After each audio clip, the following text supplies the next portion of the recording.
it's Michelle, and I'm here to do another nutrition talk with you all. Get excited. So you guys had decided on like the science of nutrition and food as fuel. So without further ado, here we go. I'm going to kind of keep it on basic nutrition 101 just because not to insult anybody's intelligence, or if you're wanting different information, just let me know in the comments below. But I just want to make sure we're all banging on all the same cylinders and there's no cross wires, okay? So, basic nutrition 101, here we go. There are 4 macronutrients: carbohydrates, fat, protein, and water. We're not going to talk about water because water is water. Water has no calories, and the only reason it's a macro is because we require it in massive amounts of quantities. So drink your water. I'm not very good at it, but I'm going to have some right now. Okay, right off the bat, we'll just talk about carbohydrates. Carbohydrates.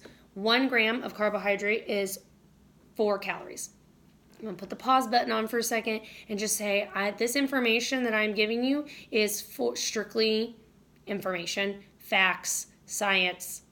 It's not meant to be used in a controlling kind of way. That is not my goal. That is not my intention for you. I just want you to be educated because I feel like the more you know, the more you can take the outside external influences that are telling you to do this diet, that diet, or that this macro is bad for you, or you need massive amounts of quantities of this macro versus this macro, and just think about it. So you can make your own choices because it's not about what I say, it's just what you think is right for your body. Okay, your body, your choices about what is going to give you the best health that you're seeking. So, back to carbohydrates. 1 gram, 4 kilocalories. Some of the common ones is sucrose, which is table sugar. It's a glucose and a fructose married together. Lactose is a milk sugar. It's a glucose and a galactose married together. And then a maltose is a simple sugar, and it is a glucose plus a glucose married together. Those are little monosaccharides married to another monosaccharide, and then your body gets it and goes down and it digests it, and it goes through all these fancy science processes that I had to learn, and bam, separates them, and it just wants the glucose. That's why I kind of make jokes like, doesn't matter what you're eating because your body doesn't care. And that is sort of true. Yes, an apple, a banana, a complex carb is going to give you fiber, vitamins, mineral, and slow that sugar rush. At the end of the day, your body just wanted the glucose. So you could have ate a spoonful of sugar and it would have served the same purpose to your body. Does that make sense? Okay, moving on. And then glucose is our energy source. That's how we run. That's how we function. That's what gives us energy. That's what makes our brain work. When we have it in excess, our body just stores it as glycogen in our muscles and in our liver, and that's just like a food pantry of glucose. And so when we go into starvation mode or whatever, our body's like, hey, let's hit the pantries and get that glycogen out and turn it back into glucose because I need a little pick-me-up. So that's carbohydrates, energy source. So we need it in our bodies. I have notes here so I don't bunny trail. Protein, building block for our body. It does all the things. It doesn't want to be an energy source. Nope, it wants to be a building block. It's a builder. And it builds our bones, our muscles, our cells, our immunity, our antibodies, our hormones. It creates chemical reactions. It does all the things. It's got enough to do without being your energy source. Hey, Atkins. That wasn't a great idea. That was actually really hard on a lot of people's kidneys. It's not its primary purpose. So that's it. 1 gram of that is also 4 kilocalories. I don't really have anything more to say about that. Fats. It plays a role in your cell membrane structure, insulating us, like with the visceral fat, padding for our internal organs so they don't bounce around too much. And then it aids in the absorption of vitamin A, D, E, and K, those fat-soluble vitamins. So without fat, vitamin A is just like lonely and doesn't know what to do with herself. So she's like, oh, fat. And then they go do their thing. So you need fat.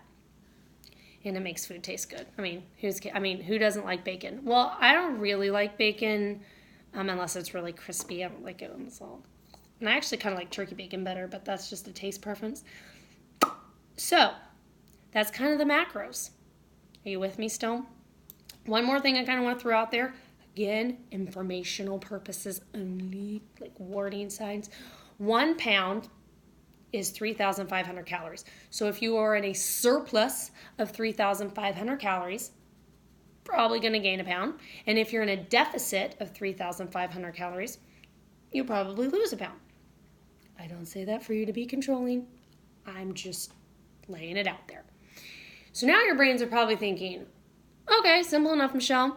Oh, fat, 1 gram is 9 kilocalories. So, if you're taking notes. Okay, so it's not as simple as calories in, calories out. Why? Because our bodies have a basal rate. And a basal rate, there is a calculation for that. But, just like weight and stuff, it's kind of arbitrary. It gives us an idea. It gives us a ballpark.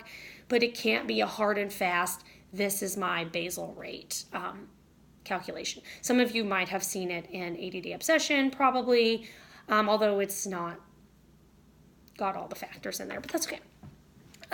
So it's just not a hard and fast rule for a couple reasons. One, our bodies are changing all the time, and we're growing.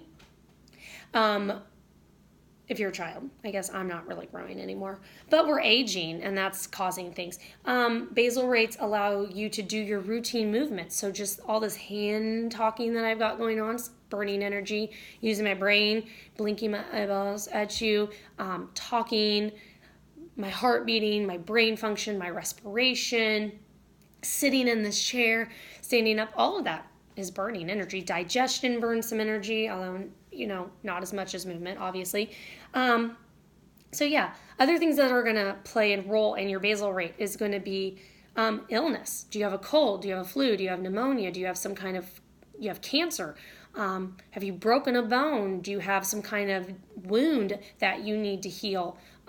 Those are all going to require more energy from your body than what it normally needed. Pregnancy, breastfeeding, those things are going to increase your need. I mean, just remember you got to eat for 2, probably not a full 2 people, but you know what I'm saying. And then breastfeeding takes a lot of energy to make the milk. I don't fully know why, but it does. And then of course, those of us who are then, in the fitness world and we exercise. Some days you're doing yoga, some days you're doing crazy HIIT training with Joel. Those are 2 very different calorie requirements. So that's kind of why your basal rate kind of ebbs and flows. So when you don't have a really good hard number on that, like I said, we can ballpark it. Not against it. I'm just saying it's not a hard and fast number. 2, then there comes the food calories. So when you flip over a label and you're like, oh, this product is 100 calories.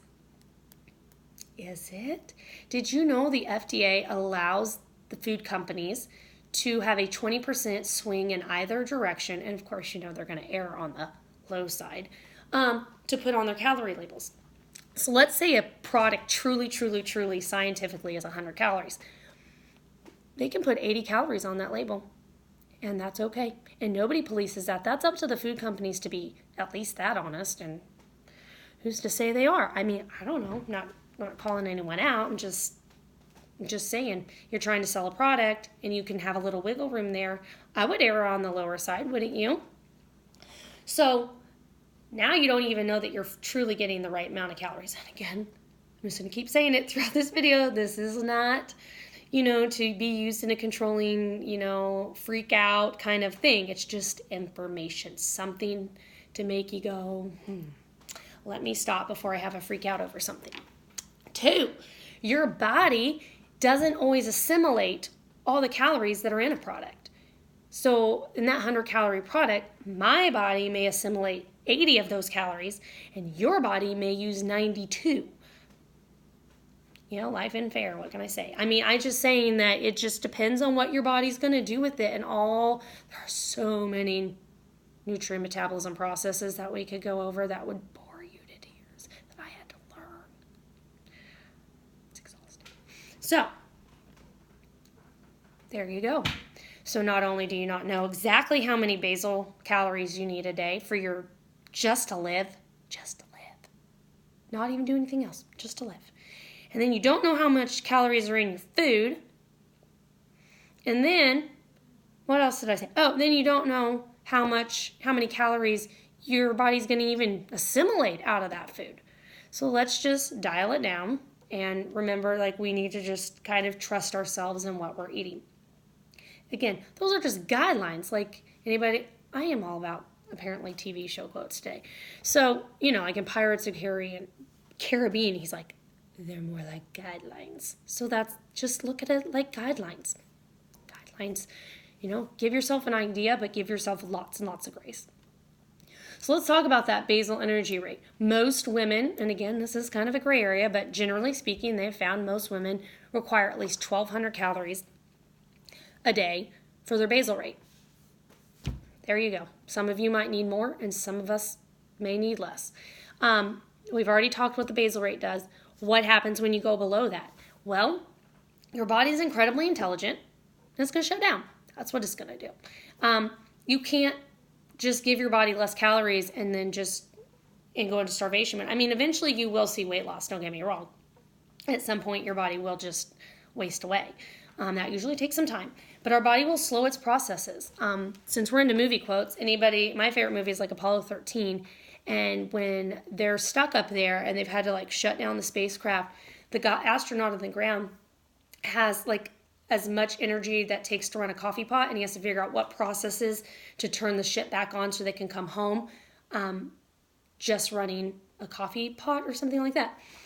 Your body does the same thing, but in reverse. It's like she's only giving me enough energy to run a coffee pot, so I've got to shut some stuff down, and I got to keep the important things running. So I'm going to make her feel tired so she won't do other things.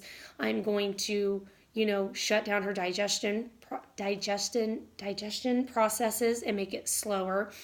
I'm going to suppress her thyroid. Let's talk about that for a second. Your thyroid runs your metabolism, correct? 3 days of restricting your food and going into starvation mode can suppress your thyroid.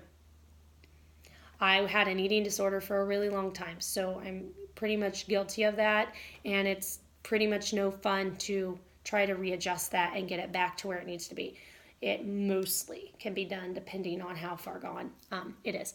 But moving on. So your body's just going to slow things down because it does not want to starve to death, It's going to look for any way to be in survival mode. God designed us to be survivors. Plain and simple. So, there's that. And it can put us in electrolyte imbalance as well. And you don't want that because the electrolytes run a ton of functions. Like magnesium runs over 3,000 processes, I think. It's a high number in our body. That's why magnesium is a big one. Calcium, potassium, all of that stuff it aids in cell transportation and things like that. We don't want to be messing with these things, guys. So, then after you come out of starvation mode or you get off whatever diet it is that's kind of causing that to occur, your body is like, I'm not convinced that she is not going to do this to me again. You ever notice? Then it's hard to get the weight. If the more you do these diet cycles, the harder it is to get the weight off. The more you plateau, it's like you're eating less and less and less, and yet the weight's not changing. It's because you've screwed up your metabolism. And I hate to be the bearer of bad news, but that's what's going on. Your body doesn't trust you. Just like you apparently didn't trust your body is done playing games, and your body's like, I gotta protect this chick because she does not even know what it cost to run this body. And so I guess I'm gonna have to take over, like in the inside, again with the movie quotes, like in Inside Out when they're got those little controller people up there. Yeah, they're taking over for you. Because apparently you can't be trusted. So those are just things to kind of think about as we move forward to trusting our bodies and where we need to be. So again, I hope that you guys kind of enjoy those facts and you're still awake and you're still with me. Because these facts to me, again, just help you line up the information that you hear from the outside external sources about diets and what you need to be doing And you can just say, does that measure up? Is that what I should be doing based on the scientific facts that we know about how our body works? Now, I find it very interesting that we're so afraid of gaining weight or being overweight or being fat. And I'm just as guilty as this, even though I've never been overweight or fat, but being afraid of it, that we forget what we're doing to our bodies when we underfeed them. We glorify that as a culture, and it's so sad. Last night I was talking to some people about some friends of theirs that are bodybuilders, like they do those competitions and they're super like ripped and like they eat nothing. I don't know if you guys know much about that world, but it's a very scary world, and we glorify that. We absolutely glorify those bodies and think that they are the epitome of health. They are in such severe starvation and they are in such poor health shape, most likely internally, like you wouldn't believe. And yet we want to tell people that are overweight or obese by standards that, and I don't like the BMI, but okay, go with me, that they're unhealthy. Are spectrums, find the middle. I mean, like, it's just mind-blowing to me, the things we glorify in this world, that we fear one thing and then pursue another that we also should be fearing. I hope that makes sense, but a lot of times we forget, and I lived in that world of feeling like I need to undereat. I'm too scared that if I eat this food that I'm going to gain all this weight and causing health harm to my body versus just following my normal responses. And that's why I am so happy to be more in this place where I don't live in that fear anymore, that I can trust myself. And I hope to get all of you ladies to that. And then I just want to end with, there is no magic answer out there. There is no magic diet out there that's going to make it better. I challenge you all to think about what, if you are fearful of food or you're fearful of gaining weight, or you're fearful, like you're unpleased with the size that you're at. There's nothing wrong with those feelings. They are valid. I get it. I understand. But let's dig into those. Let's sit in that uncomfortability. Let's start asking ourselves those really hard questions of like, what am I truly afraid of? Like, what's going to happen if I do gain 10 pounds? Like, really ask yourself. I challenge you, seriously challenge you guys to ask yourself, where your fear of food, what is that rooted in? What is your body size? Whether you're my size and you're afraid to gain, or you're of a larger body size and you're just dying to lose, where are we at here in our pursuit of health and why we're chasing after something? There's absolutely nothing wrong with losing weight. There's absolutely nothing wrong with those desires at all. But we need to make sure that we're chasing desires in a good state of mind. And sometimes we need to stop and deal with this first before we can really deal with this. Because a lot of times, maybe it's an emotional eating thing, and that you are, I gotta go pick up my kids in a second. So you are overeating because you're bored or you're sad or you have anxiety about something. Let's deal with those issues and then see what happens to our health after that. Does that make sense? I talked to a lady who was asking me about the keto diet at work the other day, and I did my whole thing, and I kind of did the counseling thing, like, well, why are we doing this? She's like, well, when I get so stressed, I just want to eat an entire box of Krispy Kremes. And I'm like, well, honey, what do you think is going to happen when you get stressed on the keto diet? Oh, well, I'll just eat pork rinds and dip it in cheese dip. You see, the diet didn't save her from the emotional eating. It just was a tool she was hoping that would keep her from the Krispy Kremes. But emotional eating is still emotional eating. And if you overeat in calories and in abundance, your body's just going to store it if it's not going to use it. And so she's not actually going to see results from this diet. And there were some other things that she said that I was like, oh, we're in trouble. And I want to help her more, but she was making her own choices to she was like, she's going to pursue the keto diet, and that's fine. I am here to facilitate, not to control or tell you what not to do.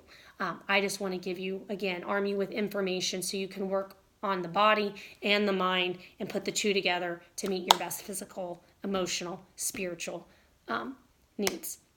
So It's about the same length as the last one. Sorry, guys, but hopefully you got some good information out of it. I really do enjoy doing these for you guys. It's been fun, and if you have more topics you want me to cover, let me know.